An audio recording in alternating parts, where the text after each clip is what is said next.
This is Mandy Leon, and you're listening to Interactive Wrestling Radio. The following announcement has been paid for by the Wrestling Epicenter. Hey, everybody. Hey, guys. Hello, ladies. Remember me? Let me talk to you, dummies. It's now time. It's beer time. TikTok. It's showtime. For the longest running wrestling talk show in history. We are huge. It's gonna be cool. You're where it's at. You smell like me. Tune in each and every week. You better keep listening, or I'll come out of your computer And turn it on for you. or else I'm gonna kick your stinking teeth in. We've been known by a few names. The needs of the many far outweigh the needs of the few. The Interactive Interview. Interactive interview. Oh, yeah. Interactive interview. The interactive interview. Interactive interview. The interactive interview. Interactive Wrestling Radio. Interactive Wrestling Radio. Interactive Wrestling Radio. Interactive Radio. Interactive Wrestling Radio. Interactive Wrestling Radio. The Blaze. Blaze 1260 AM. The Blaze. The Blaze. Blaze. The Blaze Rock. And a lot of other names. Weekend Warrior of Wrestling. The Pile Driver. The Epa Wrestling Center. 3-count wrestling. The Hours Lab. But it's all one show. The Wrestling Epicenter. Wrestling Epicenter. The Wrestling Epicenter. The Epicenter. Wrestling Epicenter, dude. The Wrestling Epicenter. Don't get off. And your host from day one, By ignorance or arrogance. James Walsh. Wake up, sleepyheads. I could care less. It all starts What a rush. Oh, Boomer Sooner. Thank you very much. I got 2 words for you. Thumbs down. Breaking necks and cashing checks. I've heard a lot about you guys. Check it out. Get out of my face. You win! But I'm desperately out of time. So what you gonna do when Blaze-a-mania runs wild on you? now. Hey guys, welcome to another edition of Interactive Wrestling Radio right here on WrestlingEpicenter.com. I am your humble host, the Master of Ceremonies, Mr. James Walsh, and this week we welcome back for the 3rd time Mandy Leon from Ring of Honor Wrestling. She joined us for the first time just as they announced the Women of Honor title tournament. Then she joined us again right after the G1 Supercard show and formed the Allure with Velvet Sky and Angelina Love. And now, still part of the Allure, still part of the Women's Division title tournament, we welcome Mandy Leon back. She just had her match where, unfortunately, she was eliminated by the Mighty Quinn. You ain't seen nothing like the Mighty Quinn. Quinn McKay had a shocking victory over Mandy. And let's see how that affects the Allure going forward and how Mandy deals with it. It's going to be very interesting watching this women's title tournament, who have some of the best female talent in the world on it. Chelsea Green, Marty Bell. There's so many great talents that are part of this. Allison Kay. So if you've not checked it out, Maria Kanellis has outdone herself with the Women's Division title tournament at Ring of Honor. Check it out every week on Ring of Honor TV. Check out ROHWrestling.com to get caught up on who's part of the tournament, who's still in, who's out, and so on and so forth. While you're checking out websites, don't forget to click on over to our site, WrestlingEpicenter.com, for your wrestling news needs, as well as our merchandise store and all the other information from the history of professional wrestling that you could ever want. Whole lot of information, a labor of love. WrestlingEpicenter.com. If you're listening on YouTube, don't forget to click that like button, hit the subscribe button and the notifications bell so you can be notified anytime we upload new or new to you content. And without any further delay, let's get to the reason you tuned in. The lovely young lady, Miss Mandy Leon of the Allure on the Wrestling Epicenter. Hey guys, this is Velvet Sky, and you're listening to Wrestling Epicenter.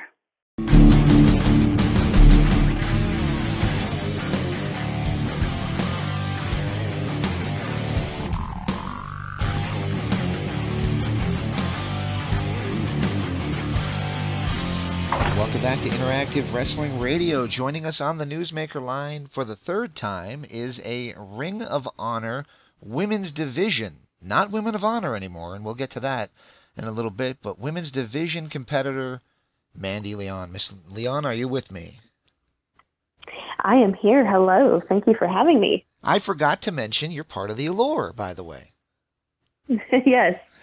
That's kind of a big deal. I'll put that in post-production. But there you go. So Ring of Honor is back in action. You guys have been back in action for about a year now, but it's interesting because you guys returned with a crowd for the pay-per-view, but then the TV, still no crowd for the TV just yet.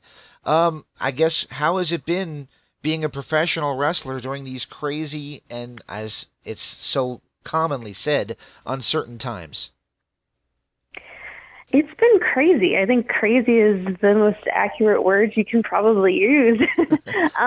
It's hard because it's for myself at least, we haven't been, wrestling in a long time since the start of this pandemic. It's just kind of like everyone kind of lost hope in the beginning, and it's like, oh, are we just never going to return? Are we going to return? Is this ever going to end? And then finally, when we got the news that we'd be coming back with at least, no crowd for now, but at least coming back, it really just kind of made everyone's day and just gave us that glimmer of hope. And even though we couldn't have crowds back at that time, we were just excited to be a part of the tapings. And I always say it's kind of like every wrestler has this dream. And I know if anybody's listening to this now as a wrestler, we've all had the dream where our music hits and we are not ready. We don't have our boots on, we don't have our gear, something is missing, but we hear our music backstage.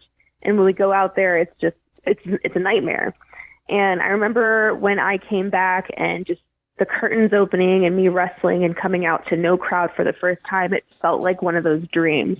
And it was like, this is weird. This is off. This isn't right. There's no fans here. But it was okay. And then finally, when we came back for the pay-per-view in Baltimore a few weeks ago, the crowd was hot. It was amazing. It was just like, again, none of us had that hope of that even being able to happen again. And just to hear the crowd so excited and the first music hits for the first match and everyone's cheering and it's like, okay, this is what we missed. This is our glimmer of hope. Okay, we're back. We're slowly getting there. And it was great. And even though we're not having fans at the TV tapings yet, just for safety reasons, it's still fun because we're working and we're wrestling and we're doing what we love.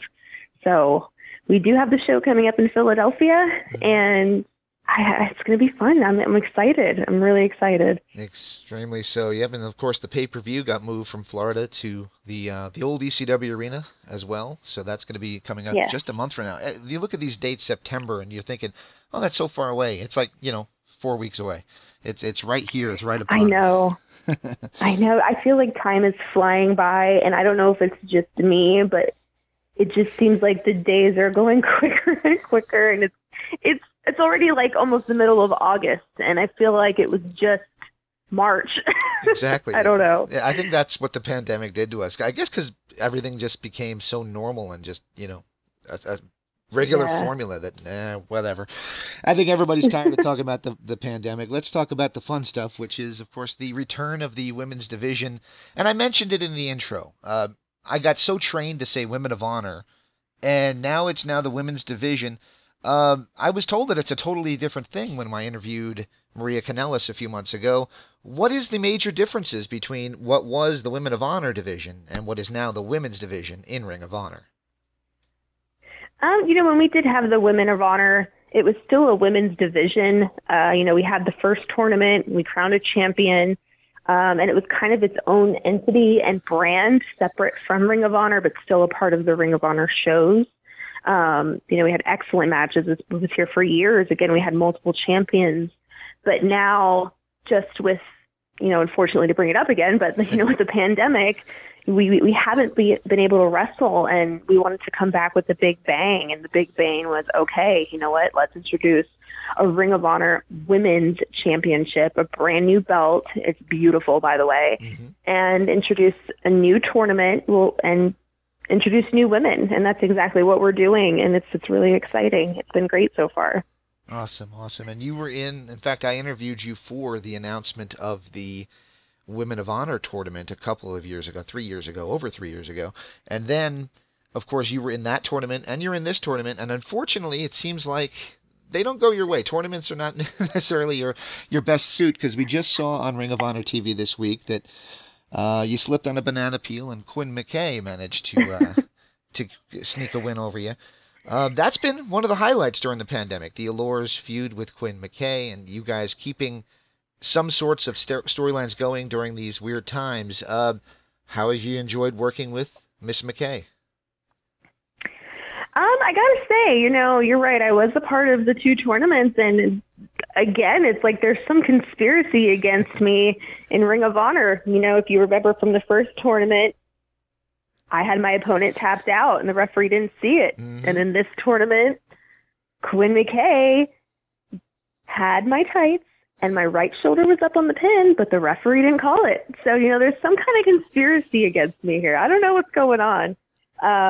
No, but the tournament's been great. And, again, just given the pandemic, there hasn't been a lot of wrestling going on. And Quinn's been throwing shots at us on her YouTube show. And I guess she really wanted the opportunity. So the Allure went in there and made her relevant and gave her some matches.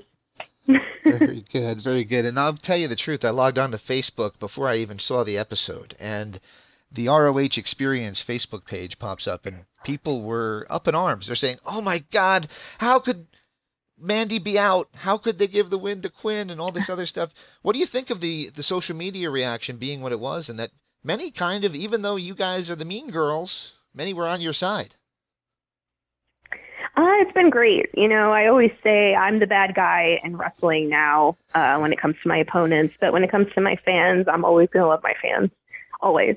And just to see their support throughout the years and rooting for me, it means a lot. And they've got a point. So, hopefully one day they'll see me with some gold. We'll see. All right. Well, you've been doing this whole tournament under Maria Kanellis. I mentioned her once before, Maria Kanellis Bennett, as she is now. What's it been like working with Maria behind the scenes, and what kind of wisdom does she bring from her years of experience being all over the wrestling map? Well, if we're speaking in wrestling terms, she's kind of been bothering the Allure a little bit with favoritism with Quinn. But aside from that, no, I think she's doing a great job. She was given an opportunity to help out with the women's division, along with a few others, and all the great minds that are a part of it have been doing an excellent job so far. So the tournament's been excellent. If you haven't been tuning in, please tune in. I think this weekend is Holodead versus Max the Impaler, which is like a monstrous, literally terrifying match. And whoever wins that goes on to face Angelina, and I hope Angelina has this because we have to bring the gold back to the Allure. But it's been great so far, so definitely watch. Cool. And I interviewed you almost like 2 weeks after the big G1 Supercard at Madison Square Garden, and we talked about the formation of the Allure, and you were kind of the newbie, if you will, even though you've been wrestling for several years at that point. What's it like working with Angelina Love and her almost 20 years of experience in professional wrestling? Yeah, Angelina's great. She really is, and so is Velvet. They really are just the most down-to-earth, cool, fun, funny girls you'll ever get to work with in wrestling. I've worked with a lot of people, and their personalities are awesome. I miss Velvet, but she's doing great things in NWA right now, and I'm super proud of her. And Angelina, I mean, she's been killing it. You can say what you want about Angelina, but when it comes to in-ring action, she kills it. Kills it. And you got to root for her in this tournament. And like you said, she brings the experience, she brings the edge, she brings the fire, and she brings a lot into wrestling that kind of doesn't really exist as much as it used to. So it's been awesome. It's been a joy to work with her. Very cool. And I mentioned you've been doing this for, as you said, on Ring of Honor TV, almost 10 years now. And oh gosh, I know. What? Time flies.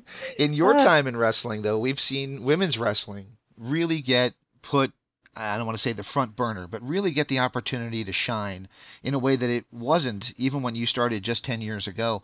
What's your take on all the major companies having a fever pitch women's division, including Ring of Honor?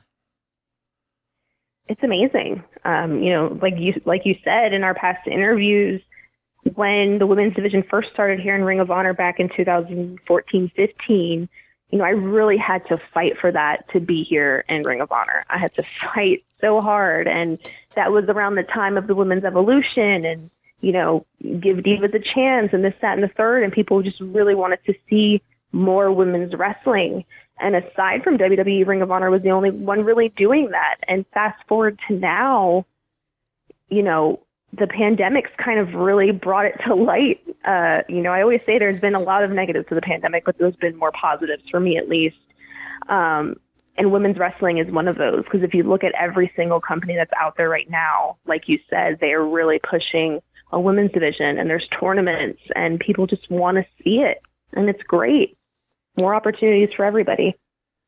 So it's been almost 3 years since All In. And you were on commentary for one of the matches at All In, and that kind of was the beginning of what we're seeing now with everybody talking about this forbidden door opening, with companies working together. And Ring of Honor kind of is, I think, waiting and seeing how that goes. I haven't really seen you guys jump in as much as, say, Impact has, where they'll work with anybody. But what's your take on this forbidden door and companies working together and basically a talent trade as we've seen of late? Yeah, I don't think a lot of people know this, but Ring of Honor produced All In entirely. So what really kicked off, in my eyes, the start of AEW and that whole brand was the help of Ring of Honor. And a lot of the guys that were here went there, and they're doing great. You never know what's going to happen. And like you said, the forbidden doors are being open everywhere. And it's different for us because a lot of these companies have been running throughout the pandemic nonstop. Mm-hmm. We're kind of one of the only very few companies to shut down entirely and say, okay, safety first, let's be careful with what we're doing here and just take it a day, unfortunately, a few months at a time. And I think now that we're back in action, now that we're finally welcoming back fans, now that we're doing live events and pay-per-views, I think anything can happen. I don't see anything wrong with opening the forbidden door. Why not? Why not? All right. So you said something on social media that kind of made my ears light up a little bit, and it wasn't a big deal. It was just a simple praise of somebody who is very controversial, and even mentioning his name will get you a reaction. Of course, I'm talking about Jim Cornette. You said that he's right, and he's, if you take offense to him, you take things too seriously.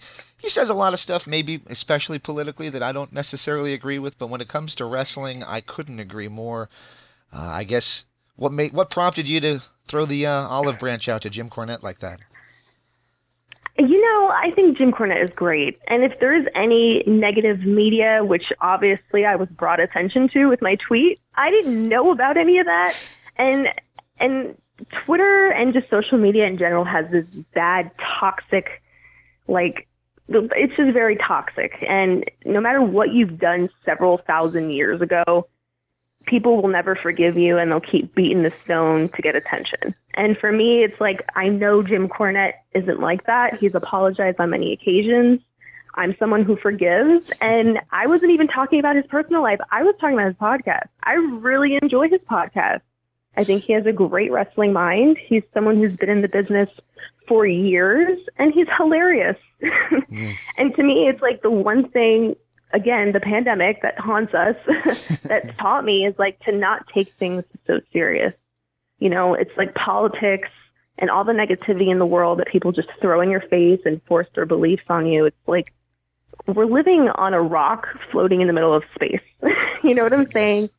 Don't take things so serious. I love Jim. I think he's funny. If it offended anybody, I'm not going to apologize. Anything he's done or said in his past, he can apologize for. I'm talking about his podcast and his wrestling mindset. I really adore it. All right. I do agree. I agree. And like I said, I don't have to agree with every single thing he ever says, but when you listen to him talk about wrestling, it's, he obviously gets it on a much higher level than most people. Absolutely. And I honestly, I could have said that I like dogs more than cats, and that would have been a whole topic too. Well, it would with me. I have 7 cats. So there you go. Oh boy. There you go. See, you did it again. You did it. I'm just kidding. All right. So I'm getting that heat. There you go. So the women's title tournament is in full effect. Of course, you're currently looking on the outside looking in, but as we've seen, that could change. What's your thoughts or predictions for the rest of the tournament? Oh, man. Well, I'm out. So right now I'm rooting for Angelina. And like I said, Max the Impaler and Holodeck face each other this weekend on Ring of Honor TV. So for me, that's quite terrifying to think of who Angelina's going to face, but I have a lot of faith in her. She's a former 7-time women's champion with 20-plus years experience on her side. So I'm rooting for Angelina in this tournament. I really want to see her in the final. So I remember it feels like it was one of the last shows you guys ran before everything shut down, but it really wasn't. But it was when you guys toured Europe. You got the false finish. You got the win. You got the announcement as being the new, at that time, Women of Honor champion. Of course, got overturned, and they did the whole switcheroo. I got to think that that's something that you aspire to hear and not have the switcheroo happen. How much are you looking forward to the opportunity to once and for all be the champion of this division?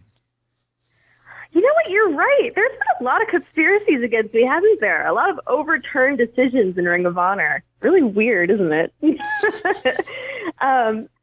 I bet you if it was Quinn McKay, they wouldn't have, though. Interesting. No, wrestling aside, I am really excited for that day to come. And I think everything in the division right now is looking bright. And no matter who comes in, who goes out, the people who have committed and have been loyal to Ring of Honor and everybody who's here now in the tournament who want to be here and this is their focus, we're all going to thrive together as a team. And, right now my goal after this tournament, whoever wins, who may it be, I'm going to go after the championship, right? I have to. Very cool. So hopefully you see me as champion soon. I hope so, too. And I got to ask, final question. I'm a big rock and roll fan. Are you guys still using the Skid Row theme song for the Allure?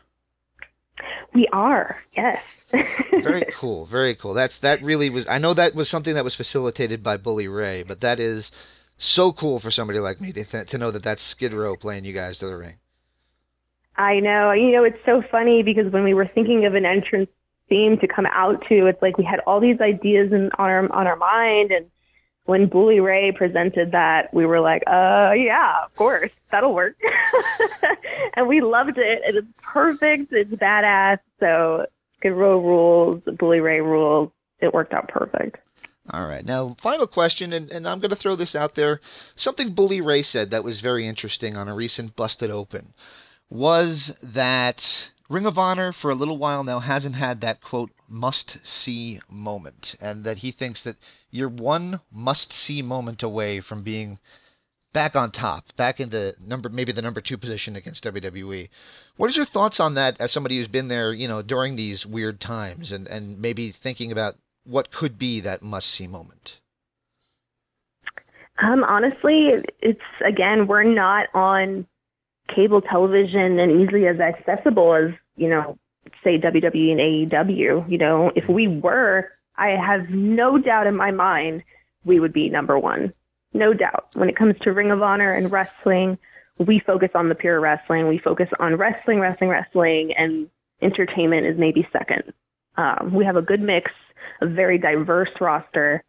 Our champions are amazing. And if we had that platform, forget about it. We'd be number 1 in a second. So right now, I think it's just a matter of keep doing what we're doing. And I agree and don't agree with Bubba in the sense that, we're just coming back from a pandemic. We're working with what we got. There's a lot of talent who can't come in right now, unfortunately, from other countries. But again, when it comes to wrestling, we have phenomenal matches. And if you watch our last pay-per-view, our last few TVs, it's great. It's great. Even the women's division, I think it's the best women's wrestling out there, in comparison to like Charlotte and Sasha and, those girls are doing amazing too. But I just don't see any stories in wrestling with gumption behind it. Even my match with Quinn, like, it got so much buzz and so much praise. And it's like, of course, because there was story and there was meaning behind it, you know? It was a build-up. It made sense. So more of that. But hopefully one day Ring of Honor can be on a bigger platform and more accessible to fans. And I have no doubt in my mind we can hold the #1 spot one day.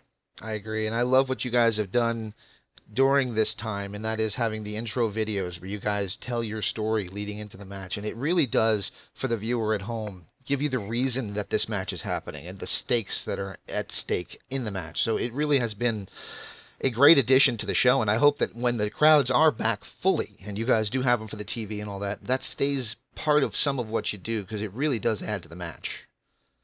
I think it will, 1,000%. You know, our production crew is outstanding. And, you know, Delirious especially, like, he just has a mind for wrestling that I don't think anybody can touch. He's the longest lasting executive producer of a television show in the history of TV, especially when it comes to wrestling. And he still keeps things fresh and exciting and puts on these awesome bookings. So, for me, I think it's only up from here. And like I said, you know, now that we're slowly easing our way back into the wrestling world since the pandemic, I think it's just going to keep getting better and better. All right, and hopefully, you know, eventually our foreign talent can come in soon. You know, we really miss our guys from England and Australia and, you know, like Haskins and Slex and even Kellyanne, who hasn't been able to debut yet, bless her heart. Yeah. So hopefully we get there. Absolutely. I saw Slex posting just the other day, and I thought, wow, it'd really be nice to see him back on the show, or on the show, I should say. I know. I know. All right. Well, I've taken up enough of your time. I want to thank you for taking this time to do this with me, and I do hope that next time I have you on, we'll be talking about you being the Ring of Honor, I'm going to say this slowly, Women's Division Champion, and not Women of Honor Champion. Yes. Yes. Thank you so much for having me. I appreciate it. I hope that was okay. The preceding announcement was paid for by the Wrestling Epicenter. Time to listen, and if you like what you heard, I'm glad. If you didn't like what you heard, well, go fuck yourself. Most people done hung up on me. We had a lovely conversation. What a show. Oh, mercy, Daddy. On your radio dial. Don't hang up. Bye-bye.